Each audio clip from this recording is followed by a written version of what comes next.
disruptive technology. Steve Jobs, before his death, he said that uh, if you want to become a leader, okay, you should go for disruptive change, okay, not for a sustainable change over there, right?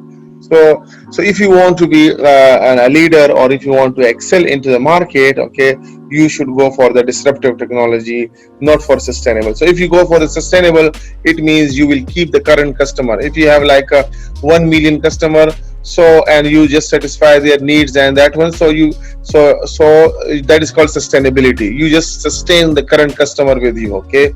But the disruptive change, like for example, as I like Apple did it, they bring a touch phone system.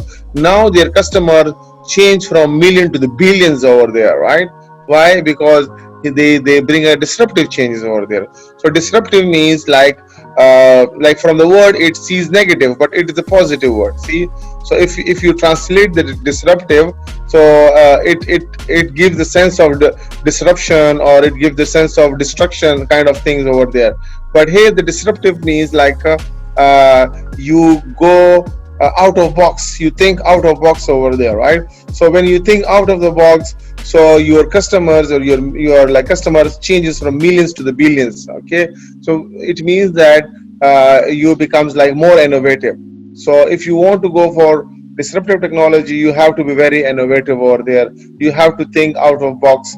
You must have a like a R&D. R&D means research and development over there. So any organization, they have a research and development, they are looking for the disruptive technology.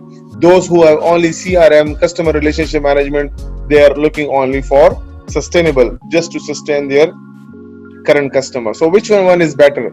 Disruptive thinking is better, or sustainable thinking is better?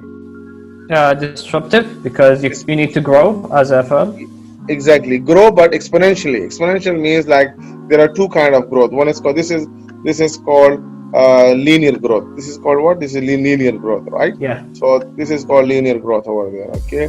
But if you look at the disruptive growth, Exponential. this is called exponential over there, right? Exponential, right? So it is Yeah. not a linear, it is an exponential. So in less time you grow more, right? So Yeah. there are two kind of growth. It's called this E, okay, power E, right? So X power E one, and this one is like just like a X equal to a constant with a Y, okay. So you grow constantly with a Y, okay. So X is increasing, Y is also increasing with some constant over there. But here this is X power E, so it's exponential over there. So Yeah. in the disruptive it is X power E, but here in the linear, so the linear is Constant? sustainable. Yeah. You just keep your pace sustainable. You just satisfy the customer current needs, and then you say, okay, alhamdulillah, you say like this. And so you are like a so this is called sustainable S. But this is D means disruptive over there.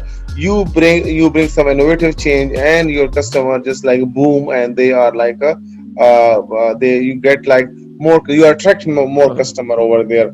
If you see that before, there was like 10 years ago like the Nokia and Sony Ericsson in the market over there, right?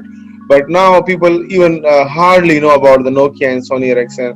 Why? Because Apple came and they captured market, they captured all the customers, mostly customer of the Nokia and the Sony Ericsson over there.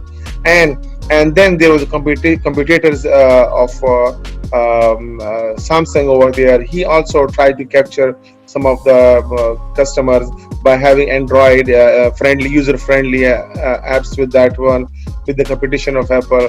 And meanwhile, it was very hard to compete with the Samsung and Apple both. Huawei comes into the market, and they also give some more disruptive technologies and low cost products with a similar or some advanced feature over there, right?